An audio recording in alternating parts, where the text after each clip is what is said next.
வணக்கம் நேயர்களே, இன்றைக்கு நாம் இந்த வீடியோ தொகுப்பில் என்ன விஷயத்தை பற்றி பார்க்க போறோம்னா, குலதெய்வத்தை கட்டி வச்சிருந்தாலோ இல்லை கட்டுக்குள் அகப்பட்டு கிடந்தாலோ அந்த விஷயங்கள் அகப்பட்டது எப்படி நம்ம தாந்திரிக முறை பிரகாரம் சரி செய்யலான்ற ஒரு தாந்திரிக வழிமுறையை பற்றி நம்ம பார்க்க போறோம். மாந்திரிக முறைகள் பிரகாரம் இல்லையான்னு சொல்லி கேட்டால் அதுவுமே இருக்கு. அதாவது பெரிய ஒரு ப்ராசஸ் மூலியமாக நம்ம செயல்படுத்தணும், நேர காலங்களை கணிக்கணும், செய்யணும். அதுக்கப்புறம் சில பொருட்கள் நம்ம சேகரித்து வச்சுக்கிட்டு அதன் மூலியமா நம்ம ஓம கொண்ட விஷயங்கள்லாம் வளர்த்தி கட்டுகளை அழிக்கக்கூடிய மந்திரங்களை உருப்போட வேண்டியதாக இருக்கும். கிட்டத்தட்ட 10,000 உருளிலிருந்து 25,000 உரு வரைக்கும் நம்ம போட வேண்டிய ஒரு சூழ்நிலை போயிடும். மாந்திரிக முறையாக நம்ம அவிழ்க்கணும்னு நினைச்சா, யாரையும் இனி கட்ட முடியாத அளவுக்கு நம்ம பண்ணணும் செய்யணும்னு சொல்லி நினைச்சோமா அந்த மாதிரி செய்யணும். ஆனால் இப்போ இருக்கக்கூடிய காலகட்டத்தில் இந்த மாதிரி செய்யறதுக்கான வாய்ப்புகள் நம்மளுக்கு ரொம்ப குறைவு. அந்த காலகட்டத்தில் நம்ம இல்லை, ஏன்னா எல்லாமே மறைமுக பொருளாக இருக்கு. எது உண்மையான பொருள் தேடி இருக்கிறதுக்கே ரொம்ப ஒரு சிரமங்களாக இருக்கு. ஒரு சரியான பொருள் இருக்குதுன்னா அதுக்கு நிழல் பொருள், அதாவது என்ன சொல்றது, இதுக்கு எதிர்வினையை செயல்பட பொருட்களும் இருக்கு, இதுக்கு நிகரான பொருள் இன்னொன்று இருக்கு. இதே மாதிரி இதுதான் உண்மையான பொருள்கள் சேல்ஸ் பண்ற அளவுக்கு இன்னொரு பொருள் சேர்த்து வச்சு பண்றாங்க. கம்மியான விலைக்கு இது, அதிகமான விலைக்கு அதுன்னு சொல்லிட்டு இது பண்றாங்க. ஒரு 10,000 ரூபாய் இருக்கக்கூடிய பொருள் 15,000 ரூபாய்க்கும், 15,000 இருக்கக்கூடிய பொருளை 25,000 ரூபாய்க்கும் சொல்லிட்டு அப்படி விற்கிறாங்க. பொருட்களை சேகரித்து எடுத்து வச்சுக்கிட்டு ரகங்கள் வேறுபடுத்துறாங்க. அதனால நம்ம அதெல்லாம் தேடி எடுத்து நம்ம செய்ய முடியாது. அதனால வழிமுறைகள் சொல்லியிருக்காங்க. தாந்திரிக முறை பிரகாரம் இந்த மாதிரி தெய்வங்களுக்கு பண்ணா கட்டுக்குள்ள அகப்பட்டிருக்கக்கூடிய தெய்வம் விடுவிச்சு வெளியே வந்துடும் சொல்லிட்டுன்னு முன்னோர்கள் சொல்லியிருக்காங்க. இந்த மாதிரி விஷயங்கள் செஞ்சா நம்மளுமே அந்த மாதிரி விஷயங்கள் தான் செஞ்சுக்கிட்டு இருக்கோம். நல்லா தான் இருக்கு. அதனால இந்த முறையில பண்ணி பாருங்க, நல்ல பலன் கொடுக்கும். வீட்டில் நீங்க இந்த விஷயங்களை நீங்க பண்ணாலே தானா மன நிம்மதியும் மன சந்தோஷமும் மன வேதனைகளும் எது இல்லாத அளவுக்கு ஒரு லேசான மனநிலைகள் இருக்கும். கோபம் இல்லாம கொஞ்சம் மனசுக்கு சாந்தமா இருக்கும். ஒரு சின்ன விஷயத்துக்கு கோபம் இல்லாம, ஒரு மாதிரி நம்ம ஆளுங்க எடுத்து வச்சு பேசுற அந்த குணங்கள் இல்லாம, சரி அவ்வளவுதான் பார்த்துக்கலாம் அப்படின்னு சொல்லிட்டு ஒரு சகிப்புத்தன்மை நம்ம மனசுக்குள்ள இருக்கும். அது கோபங்கள் எதுவும் மாறாது. வீட்டுக்குள்ள இருக்கக்கூடிய நபரை நம்ம அன்பா நேசிக்கக்கூடிய ஒரு தன்மைகளை நம்மளுக்கு இந்த விஷயங்கள் பண்றது மூலியமா வீட்டுக்குள்ள தெய்வத்தோட அனுகிரகம் இருந்துச்சுனாவே, தெய்வம் நம்ம வீட்டுக்குள்ள இருந்துச்சுனாவே நல்ல நறுமணங்கள் வாடகைகள் வீசும். வீட்டுக்குள்ள ஒரு அமைதி நிலவும், சாந்தம் இருக்கும். நம்ம மனசுக்குள்ள நல்ல நிம்மதியான வாழ்க்கை இதுதான்ற அளவுக்கு ஒரு உணர்வு மனசுக்குள்ள தோணும். சரியா, அந்த மாதிரி இருக்கும். இதுக்கு உண்டான கட்டறியக்கூடிய விஷயங்கள் எப்படின்றத நம்ம பார்க்கலாம். குலதெய்வ கட்டறியக்கூடிய விஷயங்கள் எப்படின்னு சொல்லிட்டு பார்க்கலாம் வாங்க. நீங்க என்ன செய்யணும்னா, குலதெய்வத்துக்கு கட்டு இருக்கு சொல்லிட்டு உங்களுக்கு தீர்மானம் ஆச்சுனாவே இந்த மாதிரி விஷயங்கள் செய்யுங்க. வீட்டுக்குள்ள துர்வாடைகள் வீச ஆரம்பிக்கும். வீட்டுக்குள்ள சந்தோஷம் அடிக்கடி குழந்தைங்களுக்கு பெரியவங்களுக்கு எல்லாத்துக்கும் உடல் குறைபாடு ஏற்பட்டு வேலைக்கு போனாலும் அந்த பணம் தங்காது. எதோ ஒரு பணம் களவு போயிடும், நகையை களவு போயிடும். சும்மா அடிக்கடி எதோ ஒரு பொருள் காணாம போய்கிட்டே இருக்கு, காணாம சொல்லிட்டு இதாகும். வீட்டில் மருதி ஆளுக்காளுக்கு மருதி விஷயங்கள் ஏற்பட்டுரும். அந்த மாதிரி இருக்கிறதுனாலே குலதெய்வம் நம்ம வீட்டில் இல்லைன்னு சொல்லிட்டு அர்த்தம். அந்த மாதிரி விஷயங்கள் இதுக்குன்னா நிறைய விஷயங்கள் இருக்கு. உங்களுக்கு சும்மா குத்து மதிப்பாக குறிப்பிடுறதுக்காக நிறைய விஷயங்கள் சொல்லியிருக்கேன். இது எப்படி நம்ம இந்த மாதிரி விஷயங்கள் இருந்துச்சுன்னா குலதெய்வத்தோட கட்டு இந்த மாதிரி அவிழ்த்துட்டு வந்தா நல்லா குலதெய்வம் கூடிய வந்துடும் நம்ம வீட்டுக்கு. நம்ம கூட அழைச்சிட்டு வரக்கூடிய ஒரு சின்ன ஒரு வழிமுறை தான் இது.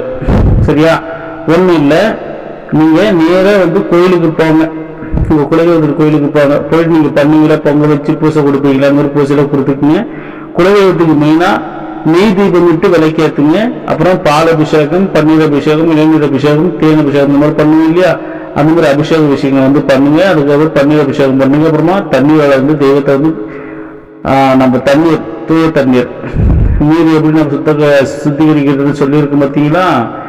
மாந்திரிக பூஜை முறைகள் நம்ம ஈடுபடுறது முன்ன தந்து சுத்தி, கவ சுத்தி, உடல் சுத்தி எல்லாம் பண்ணணும்னு சொல்லிட்டு போட்டிருப்போம் இல்லையா.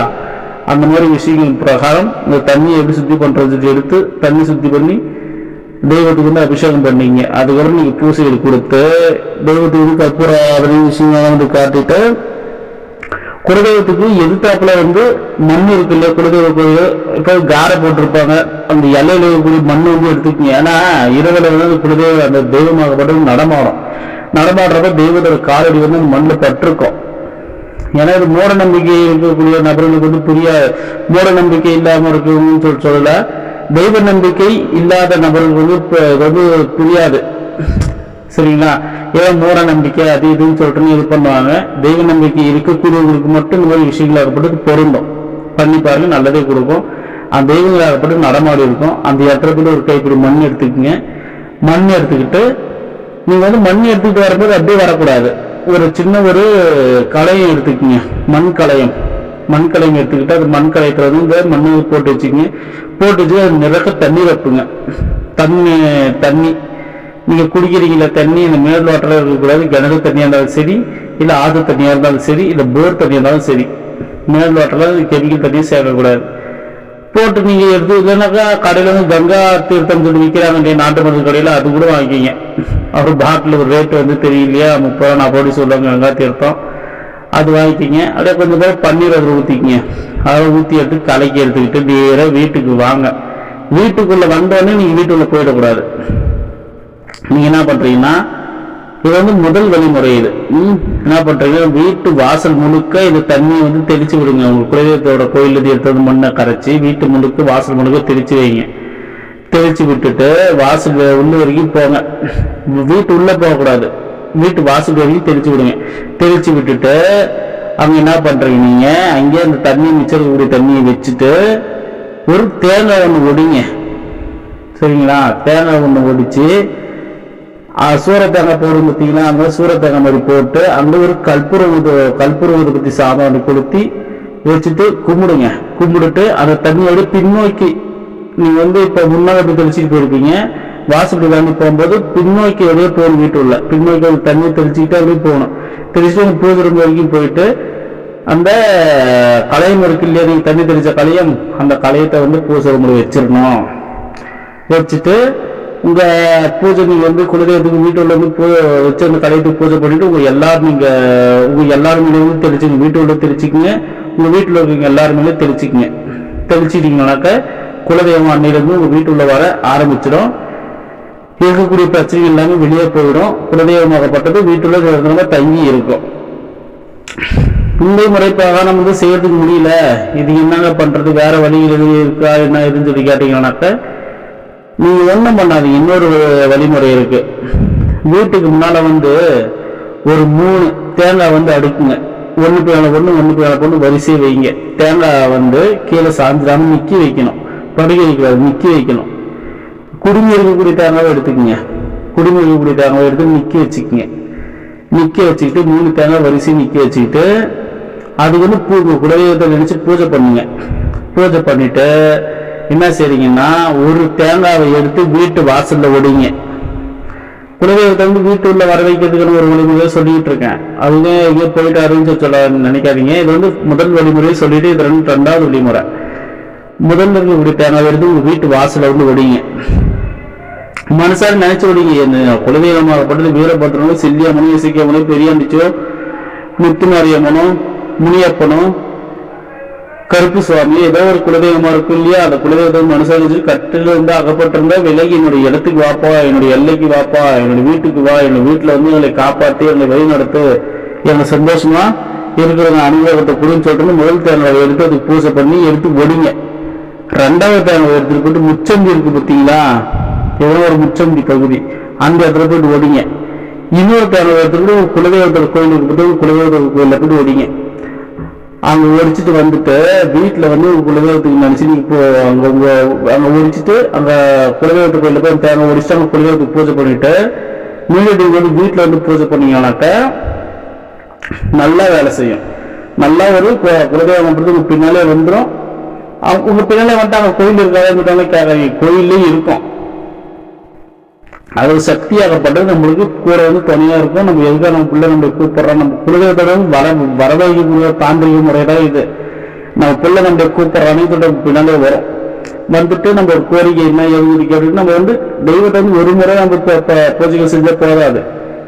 தினந்தோறுமே குலதெய்வத்தை வழிபாடு செஞ்சுக்கிட்டு இருந்தா நம்ம பிள்ளை நம்மளை பத்தி நினைக்கிறான், நம்மளுக்காக பூஜை செய்யறான், நம்ம பையன் நம்ம பிள்ளை பூஜை செய்யுது, நம்ம குடும்பத்தை நம்ம உற்சாகம் பூஜை செய்யறாங்க, நம்ம நம்ம குலத்தில் இருக்கிறவங்கள பூஜை செய்யறாங்க, இவங்க நல்லது பண்ணுது, தெய்வங்கள் மனம் இறங்கி நீங்க கூப்பிட்டாலும் கூப்பிடாட்டாலும் தெய்வம் வந்து அலுவலகம் செய்யும். ஆனால் ஒரு சில விஷயங்கள் வந்து கட்டலாக்கப்பட்டு தெய்வம் பார்த்துக்கிட்டு இருந்து எதுவும் பண்ண முடியாத ஒரு சூழ்நிலையில மாறி போயிடும். சரியா? அந்த நிர்பந்தத்துக்கு ஏற்பட்டவனும் எதுவும் பண்ண முடியாது தெய்வத்தால. அவங்க வந்து அழுகும், நம்ம பிள்ளைங்க ஒரு சித்திரவதை பத்திரம் வச்சுட்டு அழுவும். அந்த கட்டுக்காரங்களும் உடைக்கிறதுக்கான ஒரு சின்ன தாந்திரிக முறைடா இது, வழிமுறைடா இது. அதே மாதிரி பண்ணுங்க, தெய்வம் வந்து பின்னாலே உங்க பின்னாலே வந்துடும். உங்களுக்கான வீட்டுக்குள்ள வந்து தங்கிருக்கும். தெய்வம் தங்குறதுக்கான ஒரு விஷயங்கள் நீங்க வந்து ஏற்படுத்தி வச்சுக்கணும். ஒரு விளக்கு மூலியமாவோ அல்லது ஒரு புகைப்படம் மூலியமாவோ ஏதோ ஒரு விஷயங்களை வச்சு நீங்க தெய்வத்தை வந்து குலதெய்வத்தை வழிபாடு செஞ்சுட்டு வந்தீங்கன்னாக்கா அந்த இடத்துல தெய்வம் ஆவாகனமாகி உங்களுக்கு அதுல இருந்து உங்களுக்கு அருள் பாலிக்கும் தெய்வம். சரிங்களா? உங்க தெய்வத்துக்கு உண்டான பழைய விஷயங்கள் என்ன எதுவும் தெரிஞ்சுக்கிட்டு நீங்க அமாவாசை, பௌர்ணமி, செவ்வாய், வெள்ளிக்கிழமை, ஞாயிற்றுக்கிழமை இந்த மாதிரி டைம் நீங்க கொடுத்து வந்தீங்கன்னாக்க பூஜை பண்ணி படையில் போட்டு வழிபாடு செஞ்சு வந்தீங்கன்னா தெய்வம் நிரந்தரமா தங்கிடும். உங்க வீட்டிலே நல்ல அனுபவம் கொடுக்கும், நல்லதே நடக்கும் எல்லாமே. சரிங்களா? இதுதான் தெய்வத்தை வந்து வீட்டுக்குள்ள அழைக்கக்கூடிய ஒரு வழிமுறை. அதனால இந்த விஷயங்களை வந்து நல்ல மாதிரி பயன்படுத்தி, சின்ன விஷயமா தான் இருக்கும் ஆனா நல்லா இருக்கும், நல்ல பயன் கொடுக்கும். போகிற இடத்துல இந்த மாதிரி பண்ணி கொடுத்துக்கும், நல்லா இருக்கு. சரியா? அதனால இந்த விஷயத்தை வந்து பயன்படுத்துங்க. நம்மளோட சேனலை வந்து பிடிச்சிருந்தா சப்ஸ்கிரைப் பண்ணுங்க, ஷேர் பண்ணுங்க, லைக் பண்ணுங்க. மீண்டும் ஒரு நல்ல ஒரு எளிமையான தொகுப்போடு சந்திக்கின்றேன். நன்றி, வணக்கம்.